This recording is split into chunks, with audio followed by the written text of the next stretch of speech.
En 2016, on pourrait penser qu'être un ado atteint du VIH est plus facile à vivre qu'il y a 20 ans, grâce notamment aux avancées médicales, et pourtant ce n'est pas si simple. Pour comprendre, je me suis rendue à l'association Dessine-moi un mouton. Ici, on accueille des jeunes de 15 à 25 ans.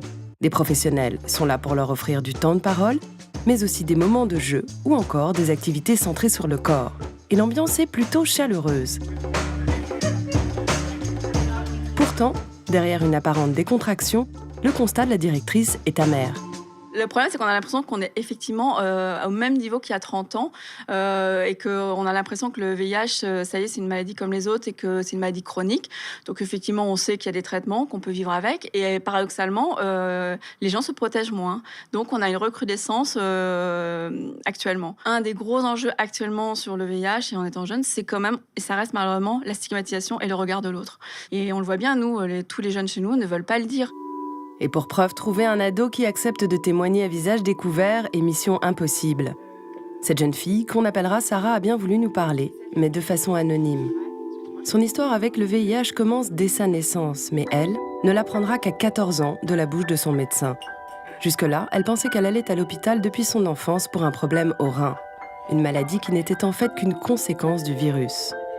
Aujourd'hui, Sarah a 24 ans et parler du VIH reste une épreuve.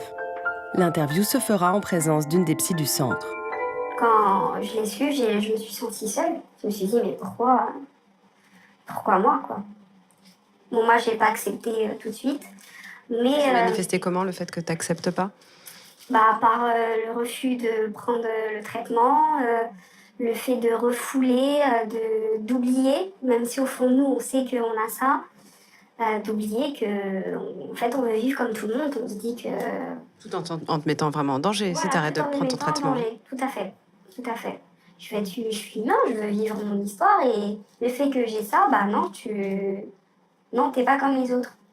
C'est ça, c'est de se dire, non, t'es pas comme les autres.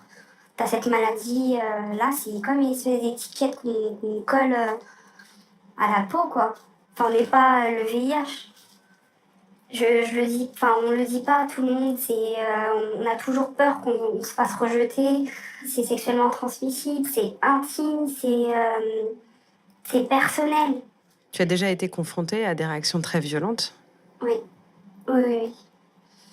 Des personnes qui m'ont déjà rejetée par rapport à ça.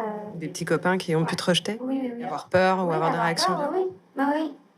Quand au moment où on m'a rejetée, ça m'a fait mal parce que je me suis dit, merde, j'ai pas choisi d'avoir ça et voilà les conséquences, quoi. Le VIH est une blessure. Et donc, de fait, avec une image amoindrie de soi. J'ai pu entendre que je suis sale, mais aussi je suis dégueulasse, je suis une merde. Donc ça, j'entends souvent, je suis une ratée, je suis nulle, je suis laide. Enfin, vraiment, jamais je vais réussir dans ma vie. À l'heure actuelle, j'ai pas confiance en moi.